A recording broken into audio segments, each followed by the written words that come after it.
The notification pinged at 2 a.m., slicing through the silence of Ethan's Brooklyn apartment like a siren. I read about you in Clara Thompson's book. Your story broke my heart. Stay strong. The words glowed on his phone screen, sent by a stranger named Rainbow Reader 87. Ethan, 25, froze, his heart hammering as he reread the message. Each word a shard of glass cutting deeper into a secret he'd guarded for years. He hadn't told anyone he was gay, not his co-workers at the graphic design firm, not his childhood friends from Harlem, and definitely not his Aunt Clara, the famous author whose memoirs topped bestseller lists. Ethan's life was a carefully curated mask. Charming, confident, the guy who always had a joke ready. But beneath it, he'd spent years wrestling with his identity, confiding only in late-night journal entries and one person, Javier, his secret boyfriend of 6 months. Now, his phone buzzed again. Another message. Your coming out in Family Secrets was so brave. How are you holding up? Ethan's breath caught. Family Secrets was Clara's latest book, released last week to rave reviews. He hadn't read it yet. Clara always sent him signed copies, but he'd been too busy to crack this one open. His fingers trembled as he opened the X app, searching for mentions of the book. Post after post flooded his screen, readers praising Clara's raw honesty, quoting passages about her nephew's hidden struggle with his sexuality. Ethan's stomach churned. He hadn't come out to Clara. He hadn't come out to anyone except Javier. How could she know? His mind raced back to last summer, when he'd stayed at her Connecticut estate for a weekend. Clara, 50, had always been the cool and sharp-witted, fiercely independent, a woman who turned her messy family history into literary gold. Ethan had idolized her growing up, sneaking her books under the covers when his strict Baptist parents thought he was asleep. But during that visit, he'd left his journal on her guest room nightstand. Just for a night. Just for a moment. Oh God, he whispered, the realization hitting like a freight train. Clara must have read it. And worst, published it. His most private thoughts, his fears of rejection, his quiet love for Javier, all laid bare for the world to dissect. Ethan's vision blurred with tears as he dialed Javier's number. Ethan, what's wrong? Javier's voice, warm and steady, came through the line. 28. Javier was a barista and aspiring poet, his gentle demeanor a stark contrast to the chaos now engulfing Ethan's world. She put me in her book. Ethan choked out. My aunt. She wrote about me being gay. I didn't tell her. Javi. I didn't tell anyone. Javier was silent for a moment, then said, I'm coming over. Don't do anything until I get there. Ethan paced his tiny apartment, the walls closing in. His phone kept buzzing, more messages from strangers. Some kind, others cruel. You're an inspiration. One said. Faggot. Another spat. He wanted to scream, to throw the phone against the wall, but all he could do was sink onto the couch, head in his hands. Clara had always been his safe haven, the one person in his family who seemed to understand him. Now, she'd betrayed him in the most public way possible. When Javier arrived, his dark curls damp from the late-night drizzle, he pulled Ethan into a hug. We'll figure this out, he said, his voice a lifeline. But you need to talk to her. Find out why she did this. Ethan nodded, but the thought of confronting Clara terrified him. She wasn't just his aunt, she was a literary titan, surrounded by agents, publicists, and fans who hung on her every word. How do you confront someone who's built a career on exposing truths, even when they're not hers to tell? The next morning, Ethan stood outside Clara's Manhattan penthouse, his heart pounding as he pressed the buzzer. The doorman let him in, and the elevator ride felt like an eternity. When Clara opened the door, her face lit up with her usual warmth. "Ethan, I wasn't expecting you." He held up his phone, the screen still glowing with notifications. "Why, Clara? Why did you write about me?" Her smile faltered, and for the first time, Ethan saw something new in her eyes: guilt. "Come inside," she said quietly. "We need to talk." Clara's penthouse was a shrine to her success. Floor-to-ceiling bookshelves, awards gleaming on the mantel, and a view of Central Park that screamed privilege. Ethan sat stiffly on her leather couch, clutching a glass of water he hadn't touched.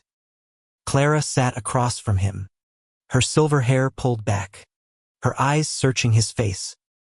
"I didn't mean to hurt you," she began, her voice soft but deliberate. "When I found your journal last summer, Ethan, it was so raw, so powerful. I thought I was honoring you by sharing your story." "Honoring me?" Ethan's voice cracked. "You didn't ask me, Clara. You didn't even tell me. Now the whole world knows I'm gay before I was ready to say it myself." Clara flinched. "I thought you were struggling alone. I wanted to show the world how brave you are, how much you've overcome. The book, it's about our family, our secrets, our truths. Yours was the heart of it." "My truth wasn't yours to share." Ethan stood, his hands shaking. "Do you know what it's like to wake up to strangers messaging me? Some of them hate me, Clara. They're calling me names, threatening me. And others, they're praising me for something I didn't choose to tell." Clara's face paled. I didn't think about that. I thought it would help people. Readers, especially young queer kids, need stories like yours." Ethan laughed bitterly. "You didn't do this for queer kids. You did it for your book sales." The accusation hung in the air, sharp and heavy. Clara opened her mouth to protest, but no words came. For the first time, Ethan saw her not as the invincible author, but as a woman who'd made a terrible mistake. "I'm sorry," she whispered. "I should have asked you. I should have waited." But apologies couldn't undo the damage. Ethan left her penthouse, his mind a storm of anger and hurt. Back in Brooklyn, Javier was waiting, his presence a quiet anchor. "What do you want to do?" Javier asked, his brown eyes steady. "I don't know," Ethan admitted. "Part of me wants to disappear. Part of me wants to fight back." Javier took his hand. "Whatever you choose, I'm with you." That night, Ethan lay awake, staring at the ceiling. His phone was off, but the messages still echoed in his mind. He thought of his parents, who didn't know yet. He thought of his job, where coworkers might already be whispering. And he thought of Javier, who'd stood by him through every moment of this chaos. Maybe, Ethan thought, this was his chance to take control. Not just of his story, but of his life. Ethan woke to the sound of his phone buzzing again, despite having turned off notifications. A glance at the screen showed a new message from his coworker. "Sarah, hey, saw you trending on X. You okay?" His stomach dropped. Trending. He opened the app, and there it was, a hashtag with his name, Ethan Thompson Truth, alongside thousands of posts about Clara's book. Some were supportive, others vicious, but all of them exposed. He tossed the phone onto the bed, his chest tight.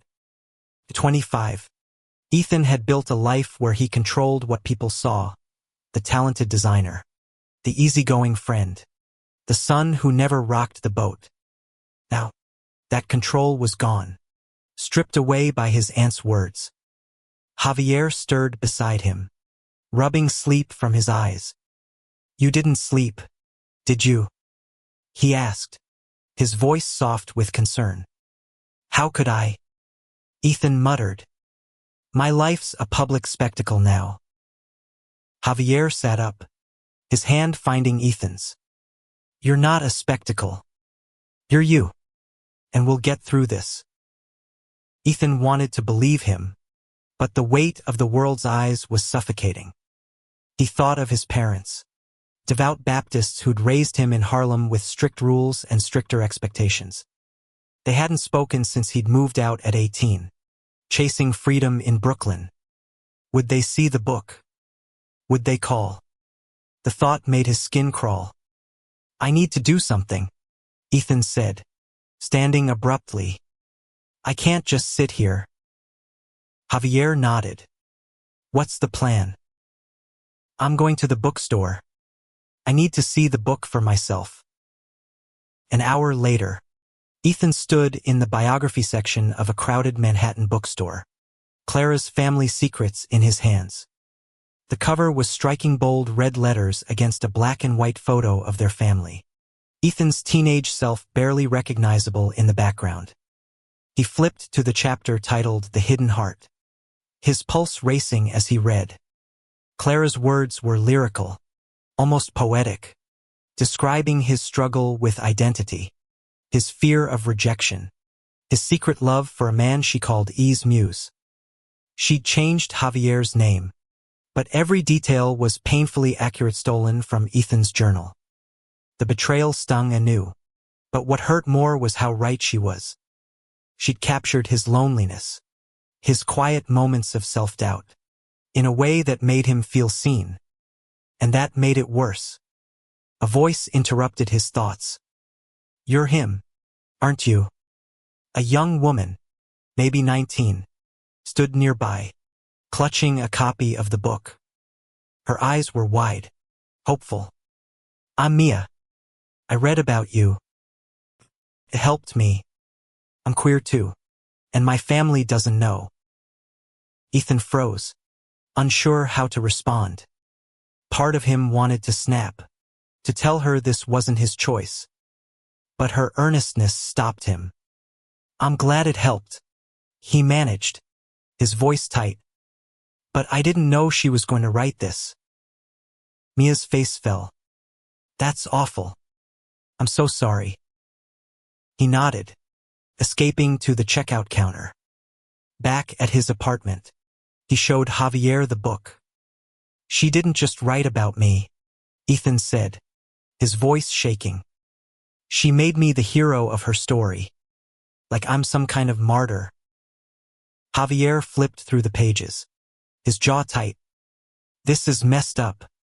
But some of these readers, like that girl, they're connecting with you. Maybe there's something good in that. Good. Ethan scoffed. I didn't ask to be anyone's inspiration. I know, Javier said. But you are. Whether you wanted it or not. That evening, Ethan's phone rang. It was his mother, Denise. His heart stopped as he answered. Ethan, she said. Her voice clipped. We need to talk. Your father and I. We saw the book. The call was brief but brutal. Denise didn't yell, but her disappointment was a knife. We raised you better than this, she said. You need to come home and explain yourself. Ethan hung up, his hands shaking. Javier pulled him close, whispering, You don't owe them anything. But Ethan wasn't so sure. He'd spent years avoiding his parents' judgment, and now it was here, inescapable. The next day, he went to work, hoping for normalcy. Instead, his coworkers stared, whispered. Sarah, the only one who approached, offered a kind smile. If you need to talk, I'm here, she said. Thanks, Ethan muttered, but he felt exposed, like a raw nerve. By midday, he couldn't take it anymore and left early, heading to a coffee shop where Javier worked. Watching Javier behind the counter, chatting with customers, Ethan felt a flicker of calm. Javier was his anchor, the one person who saw him without judgment. That night, Ethan made a decision. I'm going to confront Clara again, he told Javier. But this time, I'm not leaving until she fixes this. Javier nodded. I'll go with you. You don't have to do this alone. As they planned their next move, Ethan's phone buzzed with another message. This one was from Clara's publicist. Ethan, we'd love for you to join Clara at her book signing tomorrow. Could be a chance to share your story. Ethan laughed. A sharp, bitter sound. Share his story. He hadn't even had the chance to live it yet. The bookstore was a sea of people, their chatter buzzing like static as Ethan and Javier slipped in through a side entrance. Clara's book signing was in full swing, her table piled high with copies of Family Secrets. Ethan's chest tightened at the sight of her, smiling and signing books, oblivious to the storm she'd unleashed in his life. He'd spent the night wrestling with the publicist's invitation. Part of him wanted to storm the event, to call Clara out in front of her adoring fans. But Javier had urged caution. You don't want to give her the narrative, he'd said. Make her come to you. So Ethan had replied to the publicist with a single line. I'll be there, but I'm not here to play her game. Now, standing in the crowd, Ethan felt like an outsider in his own story. A reader approached Clara, gushing about the nephew's chapter. Ethan's stomach twisted. That was him they were talking about. His life reduced to a plot point. Javier squeezed his hand, grounding him. You've got this, he whispered. Clara spotted them and waved them over, her smile faltering when she saw Ethan's expression. Ethan, I'm so glad you came, she said, her voice overly bright. This could be a moment for us to what? Ethan cut her off, keeping his voice low but sharp. To sell more books. To make me your poster boy. The crowd nearby quieted, sensing tension. Clara's publicist, a sharp-eyed woman named Rachel, stepped in. Let's take this to the back, she said smoothly, guiding them to a small office behind the signing area. Inside, Clara's composure cracked. I'm trying to fix this, Ethan, she said, her hands clasped tightly. I know I messed up. I've told my team to pull the chapter from future editions. But the book's already out there. People love your story. It's not a story, Ethan snapped. It's my life. You stole it. Rachel interjected, her tone all business. Ethan, we understand you're upset. But this could be an opportunity. You could speak out. Control the narrative. We'd set up interviews. A platform. No, Ethan said, his voice steady now. I'm not your PR stunt. Javier spoke up, his calm voice cutting through the tension. Clara, you need to make this right. Not with publicity, but with accountability. Ethan deserves that. Clara nodded, tears in her eyes. I'll do whatever you want, Ethan. I'll issue a public apology. Admit I didn't have your consent. I thought I was helping. Ethan wanted to believe her, but trust was a fragile thing, and she'd shattered it. I need time, he said finally, and I need you to stop talking about me. No more interviews. No more mentions. Clara agreed, her voice small. As Ethan and Javier left the bookstore, the weight of the confrontation lingered, but so did a spark of empowerment. For the first time, Ethan felt like he was taking back his story. Back in Brooklyn, Ethan's phone buzzed with a new message, not from a stranger, but from Mia, the girl from the bookstore. Saw you at the signing. You looked so strong. If you ever want to talk, I'm here. Her words, simple and sincere, stirred something in Ethan. Maybe Javier was right, maybe there was good in this mess, even if it hurt. That evening, Ethan and Javier sat on the fire escape, the city sprawling below them. I don't know who I am right now, Ethan admitted, staring at the skyline. This whole thing has forced me to face myself.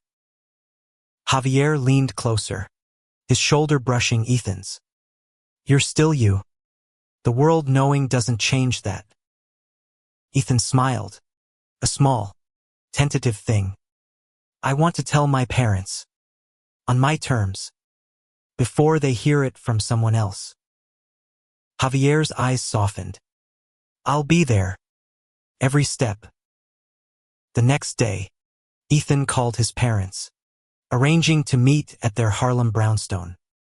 The walk there felt like marching into battle, but Javier's presence beside him was a shield. When Denise opened the door, her face was unreadable. His father, Marcus, stood behind her, arms crossed. Ethan, Denise said, her voice tight. You've got some explaining to do. They sat in the living room, the same one where Ethan had spent his childhood dodging his parents' expectations. He took a deep breath, Javier's hand warm in his. I'm gay, he said, the words steady despite the fear in his chest. I've known for years. I didn't tell you because I was scared. But I'm not hiding anymore. Marcus's face hardened. This is because of that book, isn't it? Your aunt's nonsense. No, Ethan said. This is me. And I'm done letting other people tell my story. Denise's eyes filled with tears, but she didn't speak. Marcus stood, walking out of the room. The silence was heavy, but Ethan felt lighter. He'd said his truth, and no one could take that away. The Harlem brownstone felt colder than Ethan remembered, its walls heavy with unspoken words. His mother's tears had dried, but her silence was worse than anger. His father's absence storming out after Ethan's confession left a void that echoed years of distance.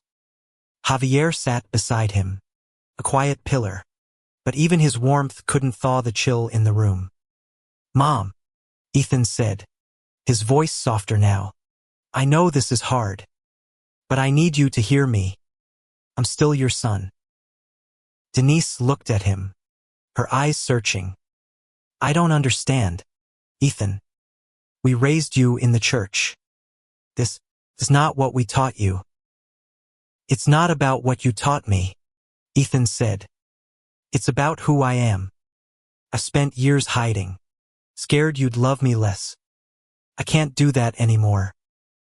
Denise's lips trembled, but she didn't respond. Javier squeezed Ethan's hand, a silent reminder that he wasn't alone. After a long pause, Denise stood. I need time, she said, her voice barely above a whisper. Your father does too. Ethan nodded, his heart heavy but resolute. As they left, Javier pulled him close on the stoop. You were brave, he said.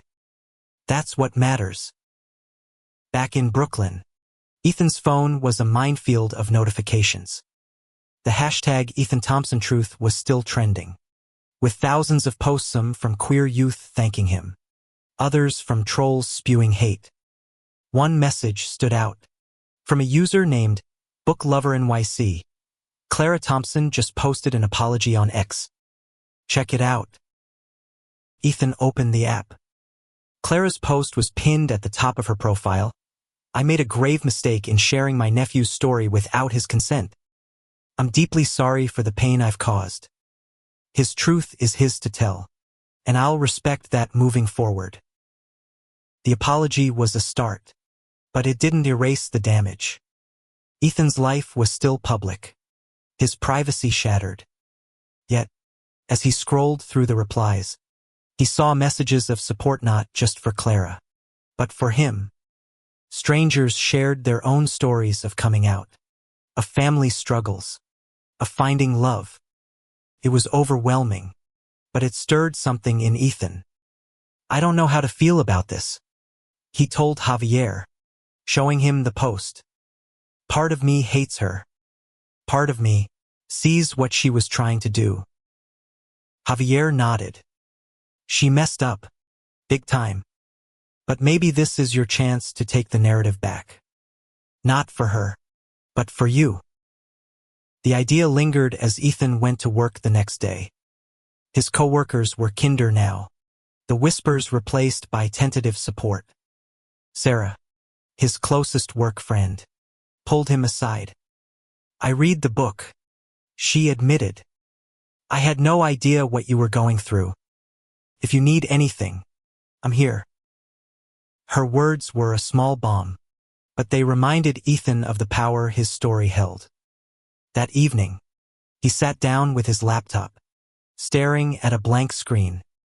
Javier watched from the couch, a mug of coffee in hand. What's the plan? He asked. I'm going to write, Ethan said. Not for Clara. Not for the world. For me.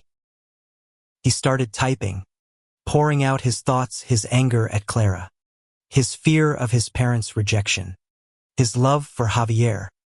The words flowed, raw and unfiltered, like the journal entries Clara had stolen. But this time, they were his to share or not.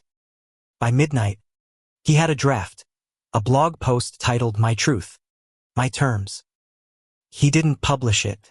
Not yet. But writing it felt like reclaiming a piece of himself. Javier read it over his shoulder, his smile soft. This is you, he said. All of you. The next morning, Ethan got a call from Mia, the bookstore girl. I saw your aunt's apology, she said. I just wanted to check on you. And I told my mom I'm queer. Because of you. Ethan's breath caught. How'd she take it? Not great, Mia admitted. But I feel free. Like I can breathe now. Her words stayed with Ethan all day. He hadn't asked to be a role model. But maybe that's what he was becoming. Not Clara's version of him, but his own. That evening, Clara called. Ethan, I meant what I said in the apology, she said. I'm pulling the chapter from the ebook and future prints. And I've set up a fund for queer youth in your name, if you're okay with it.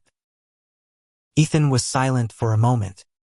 I appreciate that, he said finally. But I need space from you right now. I need to figure out who I am without your words in the way. Clara's voice cracked. I understand. I'm here when you're ready. As he hung up, Ethan felt a weight lift. He wasn't ready to forgive, but he was ready to move forward. With Javier by his side, he felt like he could face anything, even the world knowing his truth. Ethan's blog post sat unpublished on his laptop, a digital confession waiting for courage. Every time he hovered over the publish button, his stomach knotted. Sharing his truth on his terms sounded empowering.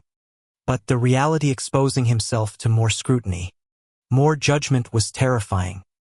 Javier noticed his hesitation. You don't have to do it, he said, sitting beside Ethan on their worn-out couch. This is for you, not them. But what if it helps someone? Ethan asked, echoing Mia's words. What if I can make a difference, like Clara thought she was doing? Javier smiled, his eyes warm. Then do it. But do it because you want to, not because you feel like you owe anyone. Ethan nodded, but the decision weighed heavy. He spent the next day distracted at work, sketching logos that went nowhere. Sarah noticed, sliding a coffee across his desk. You've been quiet, she said. Everything okay? He hesitated, then told her about the blog post. I want to speak out, but I'm scared it'll make things worse. Sarah leaned back, thoughtful. When I came out as bi, I was terrified too. But telling my truth, even to a few people, made me feel whole. You'll know when you're ready. Her words stuck with Ethan. That evening, he sat with Javier in their favorite Brooklyn diner, the neon sign casting a pink glow over their booth. I'm going to do it, Ethan said suddenly. I'm going to publish the post. Javier's grin was infectious. That's my guy.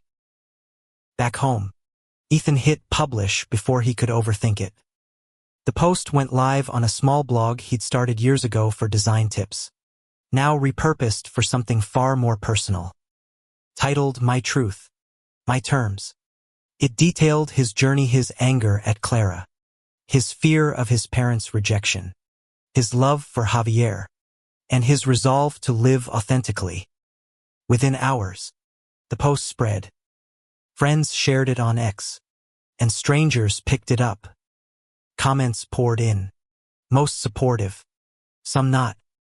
Ethan read them all, his heart racing. One stood out, I'm 16 and scared to come out. Your post gave me hope. Thank you. The next morning, Ethan woke to an email from a local queer youth organization, Q-Unity. They'd seen his post and wanted him to speak at their next event, a panel for young people navigating their identities.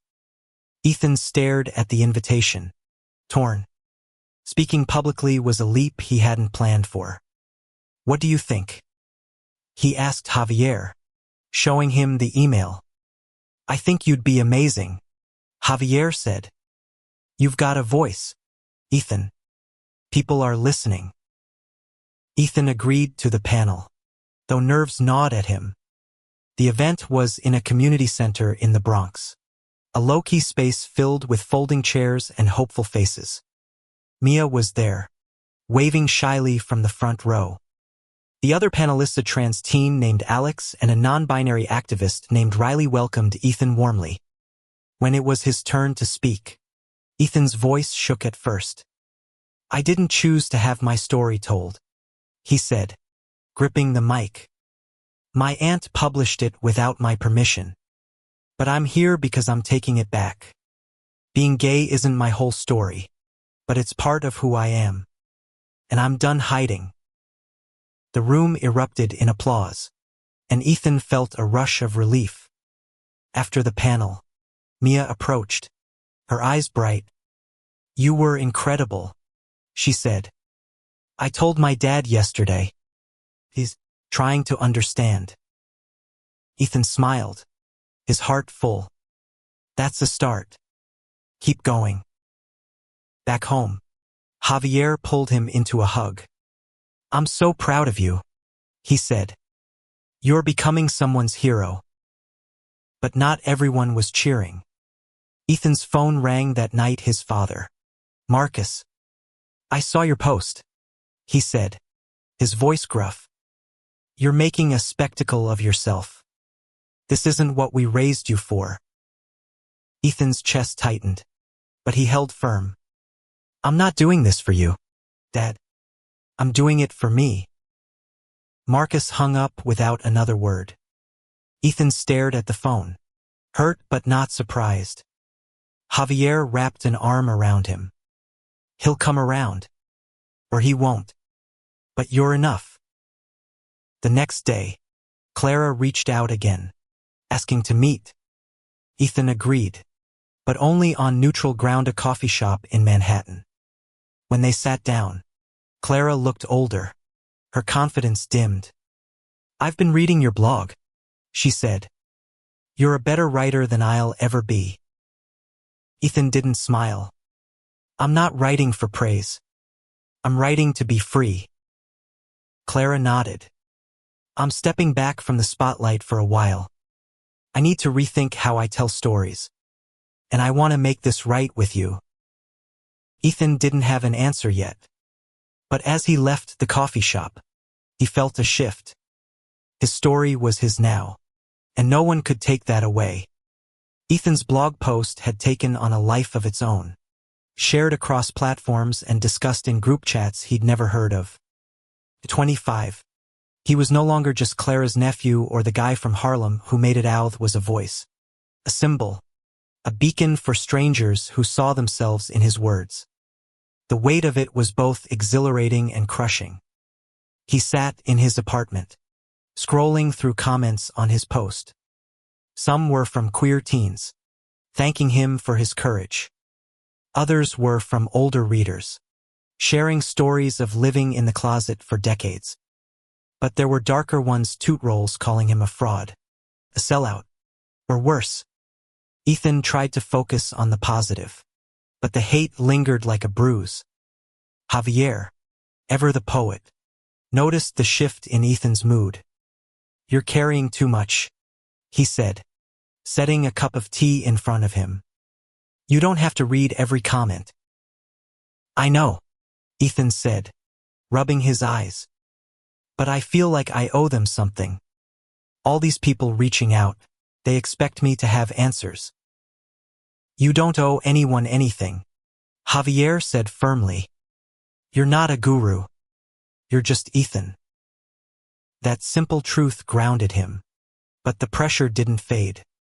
Q-Unity, the queer youth organization, had invited him to another event this time, a workshop to help teens write their own stories. Ethan agreed, partly because of Mia's encouragement, partly because he wanted to prove to himself he could do this. The workshop was in a brightly lit room in the Bronx, filled with nervous energy and colorful posters. Ethan stood at the front, facing a dozen teens, including Alex and Mia. "Your story doesn't have to be perfect," he told them. "It just has to be yours. Write what you feel, not what you think people want to hear." As the teens scribbled in their notebooks, Ethan felt a spark of purpose. One boy, a 15-year-old named Jamal, shared a poem about hiding his bisexuality from his football team. The vulnerability in his words hit Ethan hard, reminding him of his own teenage years, sneaking glances at boys in church while pretending to pray. After the workshop, Jamal approached. "Your blog, it made me think I could maybe tell my coach someday," he said, his voice barely audible. Ethan's throat tightened. "That's huge, Jamal. Take your time, but know you're not alone." Back home, Ethan told Javier about the workshop, his eyes bright with a mix of exhaustion and hope. "I didn't expect this," he admitted. "To feel like I'm making a difference." Javier kissed his forehead. "You're more than you know." But the high didn't last. The next morning, Ethan's mother called. "Your father's been talking to the pastor," Denise said, her voice strained. "He thinks you need help. Conversion therapy." Ethan's blood ran cold. "Mom, that's not happening. I'm not broken." "I know," she said quickly. "I told him it's wrong. But he's stubborn. He's hurting, Ethan." "So am I," Ethan said, his voice sharp. "But I'm not going to let him make me feel like less." Denise was silent for a moment. "I'm trying to understand," she said finally. "I'm reading your blog. Hard, but I'm trying." It wasn't acceptance, but it was a crack in the wall.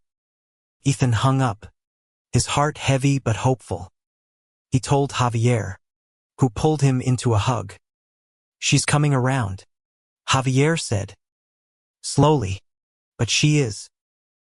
That afternoon, Ethan got an unexpected email from Rachel, Clara's publicist.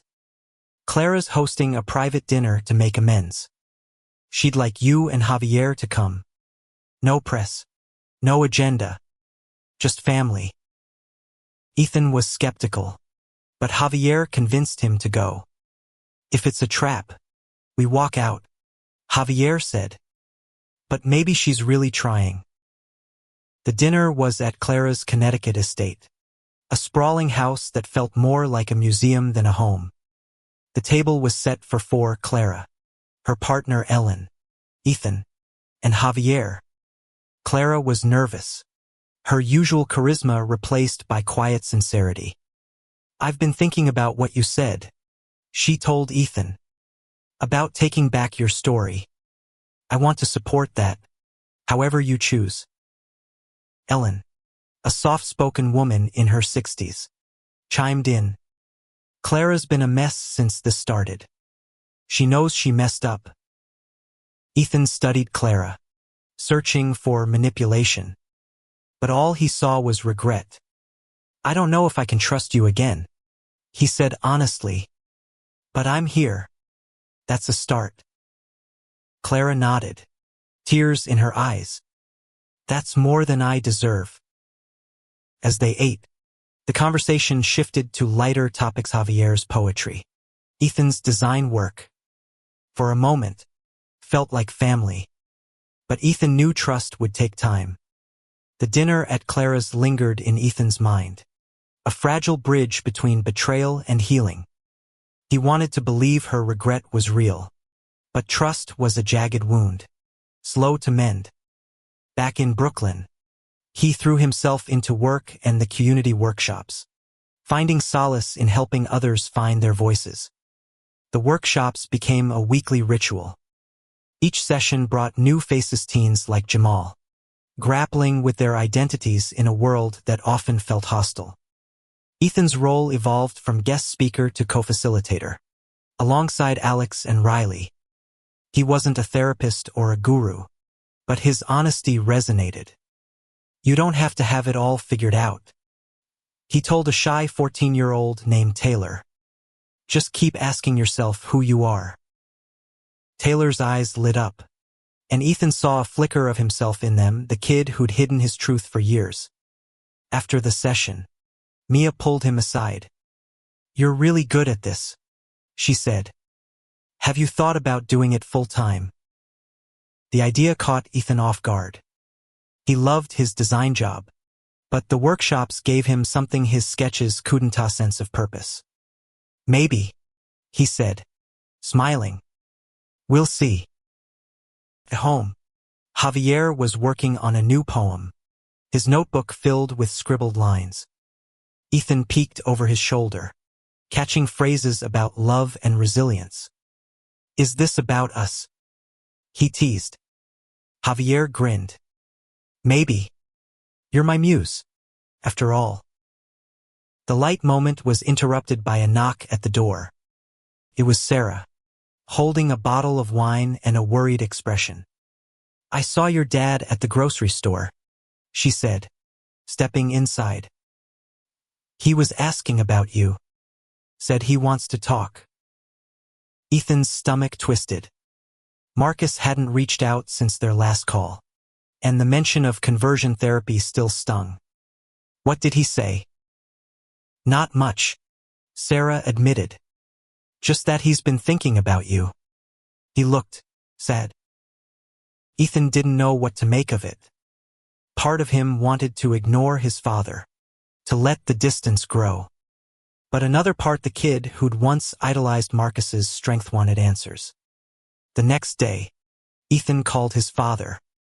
You want to talk? He said, his voice steady. I'm listening. They met at a park in Harlem, neutral ground. Marcus looked older, his broad shoulders hunched. I don't understand you, he said, his voice gruff but softer than before. But I don't want to lose you. Ethan's heart ached. You don't get to pick who I am, Dad. But I'm still your son. That hasn't changed. Marcus nodded, his eyes distant. Your mother's been reading your blog. She's trying. I'm not there yet, but I'm here. It wasn't love. Not yet. But it was a step. Ethan felt a flicker of hope, tempered by years of caution. As they parted, Marcus hesitated, then pulled Ethan into a brief, awkward hug. It was enough for now. Back home, Ethan told Javier everything. I didn't expect that, he admitted. I thought he'd shut me out forever. Javier smiled. People surprise you sometimes. Even the stubborn ones. The next week, Ethan got an unexpected call from CUNY's director. Lena, we're starting a mentorship program, she said. We'd love for you to lead it. You've got a gift for connecting with these kids. Ethan was floored. I'm not trained for this. I'm just me. That's why you're perfect, Lena said. You're real. He talked it over with Javier, who was all in. This is your calling, Javier said. You're already doing it. Ethan accepted the role, nervous but excited. The mentorship program would start small, pairing him with a few teens, including Jamal and Taylor. The first meeting was chaotic teens talking over each other, sharing fears and dreams, but Ethan felt alive, like he was building something meaningful. That night, he got a text from Clara. Heard about your mentorship program. I'm proud of you, Ethan. If you ever want to collaborate on a project for queer youth, I'm here. Ethan stared at the message, torn. Clara was trying, but the wound was still fresh. He typed a reply, thanks, but I'm doing this my way. Maybe someday. As he set the phone down, Javier pulled him close. You're building something incredible, he said. And I'm so lucky to be part of it. Ethan kissed him, feeling the weight of the past month lift. He wasn't just surviving anymore, was thriving. One step at a time. Ethan's new role with CUNY was a whirlwind of purpose and chaos. The mentorship program was small but intense, with Jamal, Taylor, and a few others leaning on him for guidance. At 25, Ethan felt underqualified. But the teens didn't care about credentials, they cared about his honesty. You get it, Jamal told him during a session, his voice quiet. You know what it's like to be scared. Ethan nodded, remembering his own fear, the years spent hiding. I still get scared, he admitted. But talking about it helps. The mentorship wasn't just about the teens. It was changing Ethan too. He felt stronger, more grounded, like he was finally stepping into his own skin. His design job took a back seat. His sketches now filled with ideas for CUNY's outreach posters, logos, a website to share the teen stories. Javier was his biggest cheerleader, but he noticed Ethan's exhaustion. You're giving everything to this, he said one night, as they lay in bed. Make sure you're saving some for you. Ethan smiled, tracing Javier's hand with his thumb. I'm okay. This feels right. But not everything was smooth. The online hate hadn't stopped, and Ethan's blog post still drew trolls. One message, from an anonymous account, hit hard. You're just cashing in on your sob story. Nobody cares about your truth. Ethan tried to shrug it off, but the words festered. Was he exploiting his own pain? He pushed the thought aside, focusing on the teens. Taylor had started a poetry group, inspired by Javier, and Jamal was planning to come out to his coach. Their courage fueled Ethan's. One afternoon, Ethan's mother called again. I've been talking to the pastor, Denise said, her voice tentative. Not like your father wanted. I asked him to read your blog. He wants to meet you. Ethan's heart skipped. Pastor James had been a towering figure in his childhood. His sermons a mix of fire and love. The idea of facing him was daunting, but Denise's effort meant something. Okay, Ethan said. Set it up. The meeting was at the church, a place Ethan hadn't stepped foot in since he was 18. Pastor James, now graying but still imposing, greeted him with a handshake. Your mother's been telling me about you, he said. I read your words. They're powerful. Ethan braced himself, expecting a lecture. Instead, James surprised him. "I've been wrong about a lot of things," he said. "The church, we've hurt people like you. I want to do better. Can we talk?"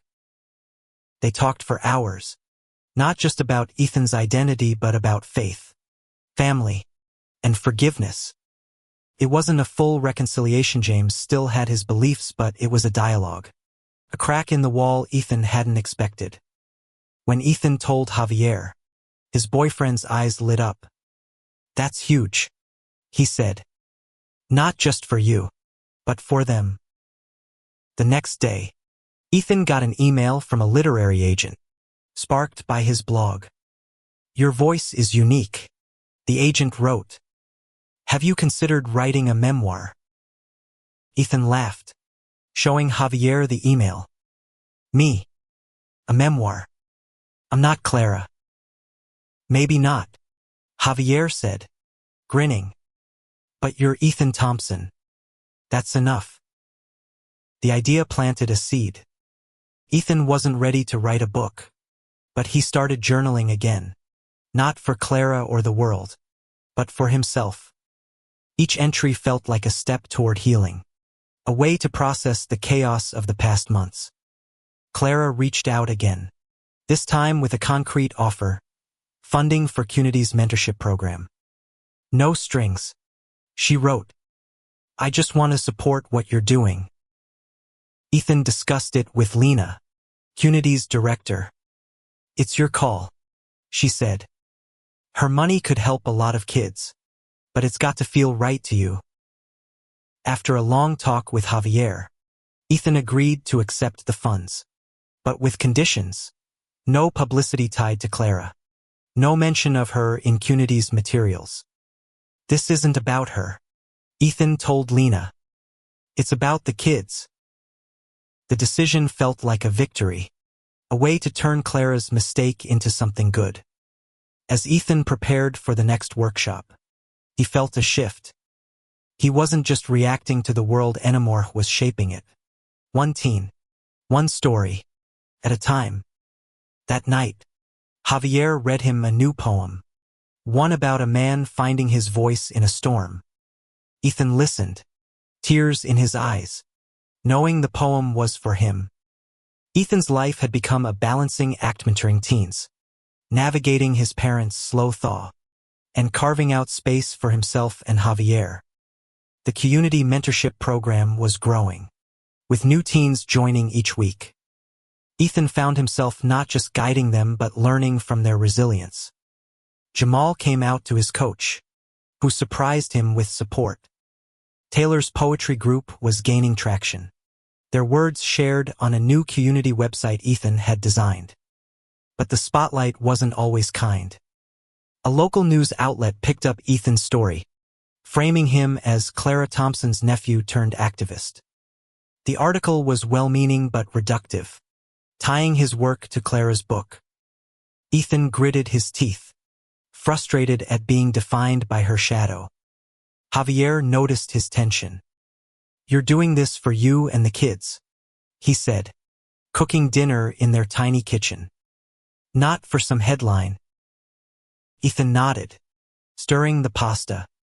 "I know, but it's like I can't escape her." The next day, Ethan got a call from Mia. "There's a rally next week," she said, her voice excited. "For queer youth rights.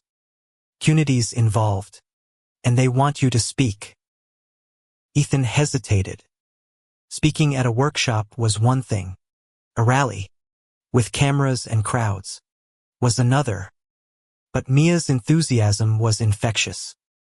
"You've got this," she said. "You're already our hero."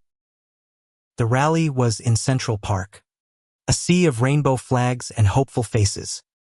Ethan stood backstage, his palms sweaty as he watched the crowd. Javier was in the front row, holding a sign that read, "Ethan's Truth Matters." When Ethan took the mic, his voice wavered at first. "I didn't choose to be outed," he said, the crowd quieting. "My aunt published my story without my permission.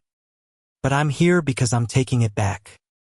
This is for every kid who's scared to be themselves. You are enough. The applause was deafening, and Ethan felt a rush of adrenaline. Afterward, teens swarmed him, sharing their stories. One, a 17-year-old named Casey, hugged him tightly. "I'm non-binary," they whispered. "Your blog made me feel seen." Ethan's heart swelled, but the moment was bittersweet.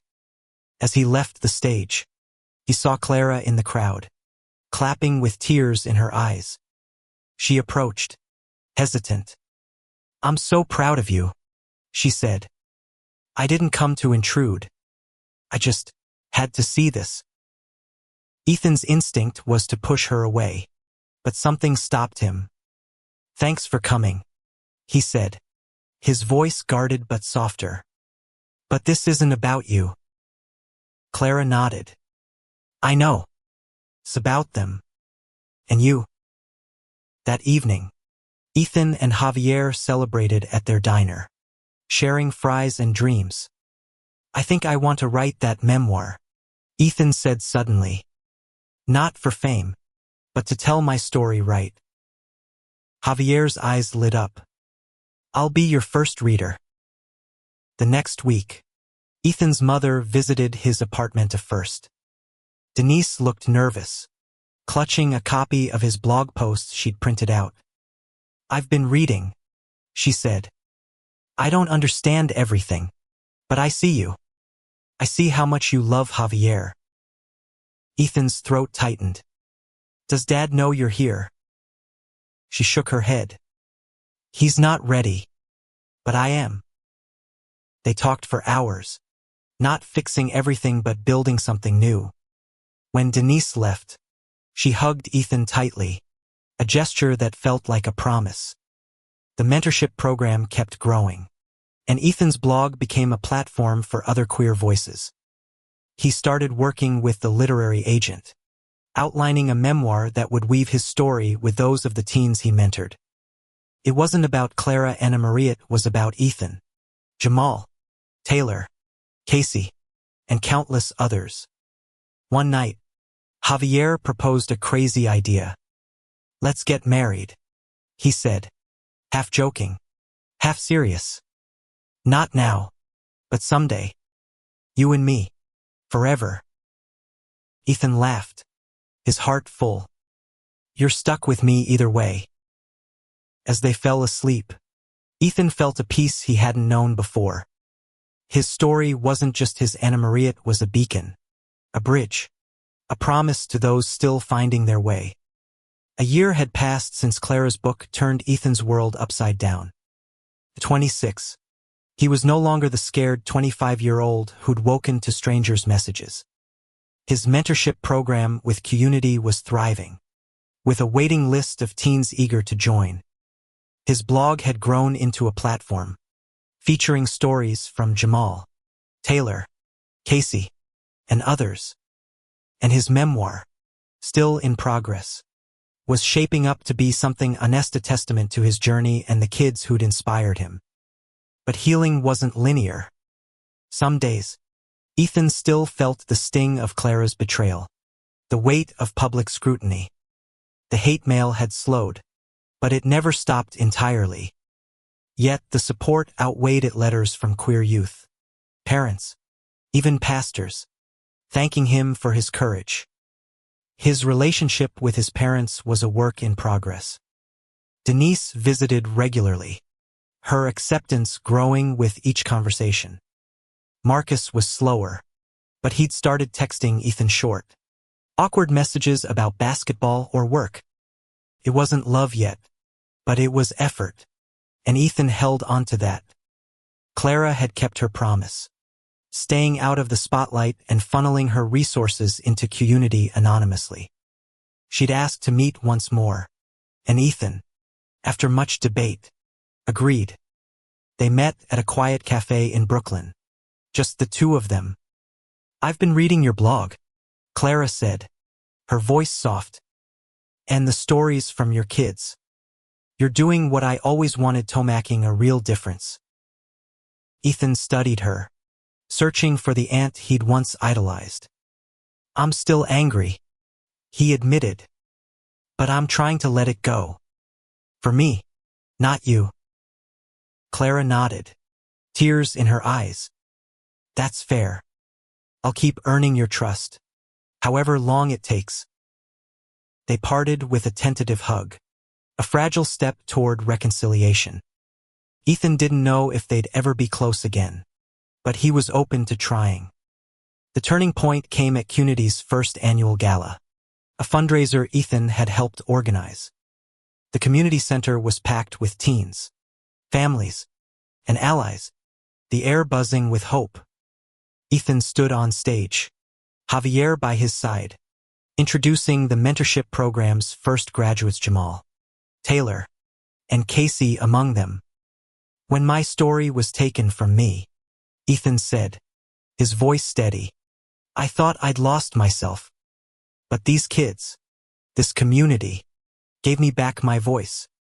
We're not just surviving, re-thriving." The crowd roared, and Javier squeezed his hand, his eyes shining.